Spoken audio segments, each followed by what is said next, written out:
Collar کا سوال بھی ایڈ کرتے ہیں. جی السلام علیکم، کون ہے، کہاں سے ہیں؟ وعلیکم السلام. جی رانا حسن علی فیصل آباد سے. جی جی میرا سوال سر دریاب سے ہے کہ تعلیم اور تربیت کو جب کنیکٹ کیا جاتا ہے تو اب جو تعلیم کو کنیکٹ کیا جاتا ہے وہ پیسوں کے ساتھ کنیکٹ کیا جاتا ہے اور پرٹیکولر انسٹیٹیوٹ کے ساتھ کرتے ہیں ہم لوگ کہ تعلیم اب کسی نے بھی لینی ہے وہ پرٹیکولر انسٹیٹیوٹ کے پاس جائیں اور اپنا ڈگری ریپرزینٹ کرے تو اس کی ایکسیپٹیبل ہوگی. تعلیم کیا اس چیز پہ ڈیپینڈ ہو گئی ہے؟ جی حسن، شکریہ آپ کا. زریاب صاحب، ڈگری کی ویلیو پر بات کی گئی ہے. جی بڑی خوبصورت بات کی ہے، کیونکہ ڈگری دیتی ہیں وہ عمارتیں ہیں جن عمارتوں کو بنانے کے لیے وہ مزدور استعمال ہوتے ہیں جو اپنا پے چیک انگوٹھا لگا کے دیتے ہیں. یعنی ڈگری وہ عمارت دے رہی ہے جس عمارت کی تشکیل جوہلا کے ہاتھوں سے ہوتی ہے. نو آفینس ٹو دا مزدور، لیکن مزدور بیچارے کی مجبوری ہے کہ وہ علم تو حاصل کر نہیں سکا، تو وہ جب اپنا پے چیک لے گا تو وہ انگوٹھا لگائے گا اور وہ عمارت ہمیں ڈگری دے گی، سند دے گی کہ ہم جو ہیں وہ معلم ہو گئے. یہ جو سسٹم آپ لوگوں نے، ہم لوگوں نے، ہم قصوروار ہیں، ہم سے ایک جنریشن پیچھے والے قصوروار ہیں. ہم نے یہ سسٹم اسٹیبلش کر لیا ہے کہ ڈگری کی ویلیو ہے، علم کی ویلیو نہیں ہے. آپ کی سند کی ویلیو ہے، آپ کو جو اس علم سے جو آگہی ملی ہے اس کی کوئی ویلیو نہیں ہے. اب دور یہ آ گیا زریاب صاحب، ڈگری کی بھی ویلیو نہیں ہے. پاکستان کی بات کر رہے ہیں زریاب صاحب قطع کلامی کی معذرت چاہوں گا. یہ جتنے بھی تعلیمی ادارے ہیں ان کے بورڈز پڑھیں، ان کے اشتہارات پڑھیں. بدقسمتی کے ساتھ اس کے اوپر لکھا ہوتا ہے کہ آپ پائلٹ بننا چاہتے ہیں، انجینئر بننا چاہتے ہیں، 1.5 لاکھ روپیہ مہینہ کمانا چاہتے ہیں. تو جو تعلیمی ادارے اس غرض سے تعلیم دے رہے ہیں کہ آپ پیسے کمائیں گے، وہ تو اسلام کی روح سے متصادم ہے. اللہ قرآن میں فرماتے ہیں وَمَا مِن دَابَّةٍ فِي الْأَرْضِ إِلَّا عَلَى اللَّهِ رِزْقُهَا وَيَعْلَمُ مُسْتَقَرَّهَا. اللہ قرآن میں فرماتے ہیں وَكَأَيٍّ مِّن دَابَّةٍ لَّا تَحْمِلُ رِزْقَهَا اللَّهُ يَرْزُقُهَا وَإِيَّاكُمْ. وہ آگ لگانی ہے سر پھر ایسی تعلیم کو. علامہ صاحب آپ بھی اس میں رائے شامل کیجیے. اب دیکھیے اس کے حوالے سے جو اشارہ کیا گیا تھا نا کہ یہ جو ڈیوائیڈ ہو گئے ہیں، اس سے پہلے یہ ہے کہ باقاعدہ جو اسلام کے خلاف سازش ہوئی، پہلے تو یہ کہا گیا کہ عمراء کے حوالے سے کہ دین اور سیاست جدا کر دی جائے. چونکہ ہمارے ہاں وہ جو ایک رسول اللہ صلی اللہ علیہ وآلہ وسلم کے زمانے میں کنسپٹ تھا کہ وہ جو مسجد نبوی تو وہ ہیڈ کوارٹر تھا اور وہیں پر سیاسی فیصلے ہو رہے ہیں، دینی فیصلے ہو رہے ہیں، وہیں پر فوج کے حوالے سے فیصلے ہو رہے ہیں، وہیں پر تمام اسلامک اسٹریٹجی بن رہی ہے. لیکن جب قرون علماء آج مسجدوں کو تالے لگتے ہیں نماز کے 15 منٹ کے بعد. بالکل صحیح فرما رہے ہیں. اسی لیے کہ آج لوگوں نے صرف مسجد کو سمجھا ہے کہ یہ ایک عبادت گاہ ہے، 2 رکعت نماز پڑھو اس کے بعد ختم ہو جائے. پہلے تو یہ کہ مساجد کو ان کمیونٹی سینٹرز میں تبدیل کرنا چاہیے کہ جو زمانہ رسالت میں تھا. اصل روح، جی بالکل، جو اصل مسجد کی روح ہے کہ وہ روح اس میں ڈال دینی چاہیے. اور یہ بھی باقاعدہ سازش کے ذریعے کیا گیا کہ ان لوگوں کو آپ صرف یہاں تک دین میں محدود کر دیں. ہمارے نزدیک دینداری کا معیار کیا ہے معاشرے میں؟ ہم کہیں گے جو نماز پڑھتا ہے، روزہ رکھتا ہے، یہ دیندار ہے. یہ واجبات ہیں، فرائض ہیں، کرنے چاہیے. خود رسول اللہ صلی اللہ علیہ وآلہ وسلم کی حدیث ہے کہ دیندار کا معیار یہ نہیں ہے. اگر کسی کو جاننا چاہتے ہو کہ یہ دیندار کتنا ہے، اس کے ساتھ معاملات کرو. اگر اس کے معاملات ٹھیک ہیں، وہ امین ہے، امانت دار ہے، تو اس کا مطلب ہے وہ شخص دیندار ہے. ورنہ ہو سکتا ہے کہ اسے نمازوں کا، روزوں کا وہ عادت بن چکی ہے. اب اگر وہ پیچھے ہٹ جائے تو عادت کی وجہ سے اسے اندر سے بے چینی ہوتی ہے. در حقیقت پہلا یہ تھا کہ ان کے دین اور سیاست کو جدا کر دیا جائے، یعنی سیاست میں دین کا لیکن اب تو دین پر بھی سیاست ہوتی ہے. لیکن وہی تو اب یہی کہہ رہا ہوں کہ یعنی اسلام کہتا ہے دین اور سیاست اکٹھی چلے گی. یعنی در حقیقت سیاستدان وہی ہوگا جو دیندار ہوگا. چونکہ سیاست کا مطلب کیا ہے؟ ہم اسے منفی معنی میں لیتے ہیں. اصل میں سیاست ایک عربی زبان کا لفظ ہے. یعنی اس کا مطلب یہ ہے کہ معاشرے کی بہتری کے لیے اپنا کردار ادا کرنا. معاشرے کی بہتری کے لیے وہ شخص بہتر کردار ادا کر سکتا ہے جو دیندار ہے، یا وہ بہتر کرے گا جو بے دین ہے؟ دیندار ہے وہ زیادہ بہتر کردار ادا کرے گا. اچھا عثمان شفیق صاحب، آپ ماہر تعلیم بھی ہیں اور آپ پڑھاتے ہیں ایک ادارے میں. میں آپ سے یہ جاننا چاہوں گا، یا ہمارے ناظرین یہ جاننا چاہیں گے شاید، کہ جو تعلیم اور علم ان دونوں میں بنیادی فرق ہیں وہ کیا ہے؟ میں اس میں ایک اور چیز ایڈ کرنا چاہوں گی. پروفیسر صاحب، امام غزالی، ابن رشد جیسے جو مفکرین تھے جنہوں نے دینی اور دنیاوی تعلیم کو جوڑ کر جو ہے وہ اصلاح کی لوگوں کی، آج ایسا کیوں نہیں ہو رہا؟ کہاں ہیں آج کے امام غزالی؟ اور ایک اس میں اور میں ایڈ کر دوں، ہمارے بابا بلے شاہ نے فرمایا تھا علم و بس کری ہو یار. وہ کون سا علم ہے جس سے انہوں نے کہا تھا علم و بس کری ہو یار، اور اس کے پیچھے کیا مقصد؟ یہ جو آپ نے ابھی اس سے پہلے ڈیبیٹ ہوئی اور ڈگری کی بات ہوئی اور ڈگری کے بعد کہ صرف روپیہ، صرف پیسہ. میں اپنی بات سے پہلے مدارس کو خراج تحسین پیش کرنا چاہوں گا کہ ہمارے ایسے کوئی اشتہارات اویزہ نہیں ہوتے کہ لکھا جائے کہ آپ درس نظامی پڑھیں تو آپ کو اتنے لاکھ کی نوکری ملے گی، آپ کو یہ کاروبار. میں چاہوں گا مسئلہ یہ ہے کہ کیوں آپ صرف اس جگہ پر، جب مدارس کے کردار کے اوپر تو کسی کو وہ نہیں ہے کہ دین کی تعلیم دے رہے ہیں، لیکن حضور مسئلہ یہ ہے کہ نصاب ایسا کیوں نہیں ہوتا کہ جب آپ بچپن سے اسکول جاتے ہیں آپ وہیں سے آگے لے کر جائیں ساری چیزیں. کون سا مطلب، ہم نے قومی زبان ہماری اردو ہے، مذہبی زبان ہماری عربی ہے، جو بین الاقوامی زبان ہے وہ انگلش ہے. اور بچوں کا کرنا کیا ہے نا، یہ تو بتائیں کیا کرنا ہے. اور پھر آتا ہے نہیں انہوں مادری بھی پڑھاؤ، پنجابی بھی آنی چاہیے. وہ کیا کرنا ہے آپ نے؟ یہ ایسے ہے. دنیا کبھی ایسے ترقی کر سکتی ہے؟ ہمارے یہ سب سے بڑا المیہ آج ہمارے خطے پاکستان کا ہے. یہ بر صغیر میں ہمارے ساتھ مسئلہ ہے. آپ جتنے بھی دینی اسلامی ممالک ہیں آپ ان کو دیکھیں کہ وہ تعلیمی نظام ٹوٹل سسٹم پرائیویٹ سیکٹر کے ہاتھ میں نہیں ہے بلکہ ان کی حکومتوں کے ہاتھ میں ہے. ہمارا مسئلہ یہی مسئلہ ہونا بھی یہی عرض کر رہا ہوں. ایسے کو لے کے یہ جو فرما رہے ہیں اس میں گورنمنٹ کا معاملہ نہیں ہے، مطلب انڈیویجول کے اس میں کچھ نہیں کر سکتا. مدارس میں تو کیا ریاست گزر رہا ہوں، میرا تو مسئلہ ہی ریاست ہے. لیکن سر علماء کا یہ کام ہے کہ وہ کہیں کہ سیدھے راستے پر آؤ، یہ نہیں ہے کہ وہ حکومت اپنی مرضی کرتی رہے. یہاں پر بھی المیہ یہ ہے کہ جیسے گورنمنٹ پچھلے کچھ سالوں سے یہ کوشش کر رہی تھی کہ ان کو قومی دھارے میں لایا جائے.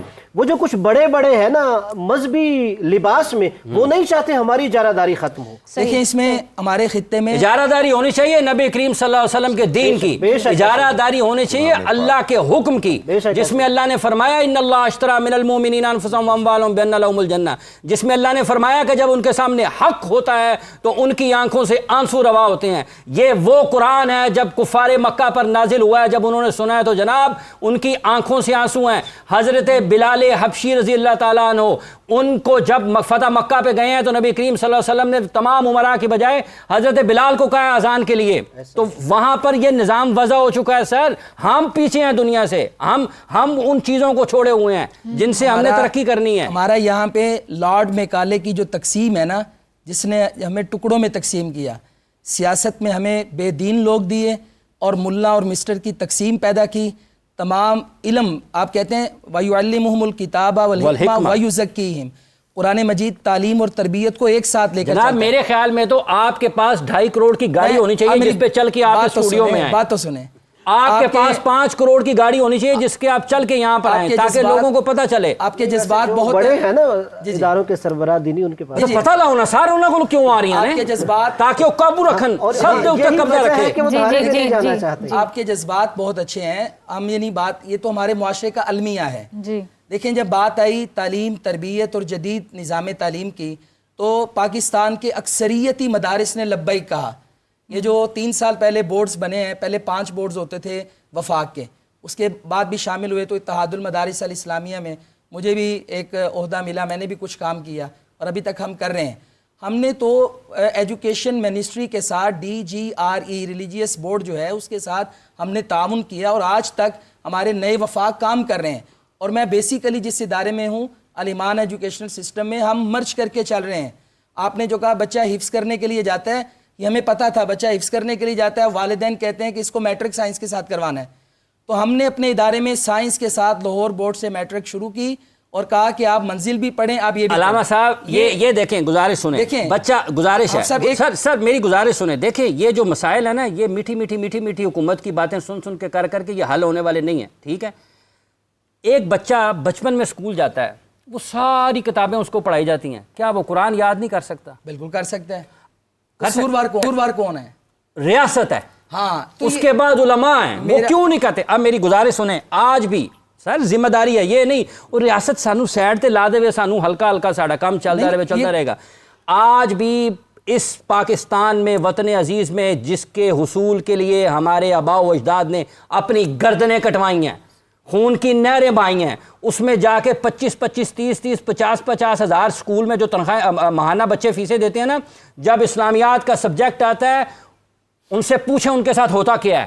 وہ یوٹیوب کے ویڈیو چلا دیتے ہیں اور بچے بس خراما خراما اپنا اپنا کام کر رہے ہیں. اب اس میں بھی کس کی ذمہ داری ہے؟ آپ اس میں المیہ دیکھیں کہ ہمارے یہاں پہ تعلیمی نظام میں ٹرانسلیشن آف دا ہولی قرآن لازمی کمپلسری سبجیکٹ کے طور پہ ایڈ کیا گیا 3 سال پہلے.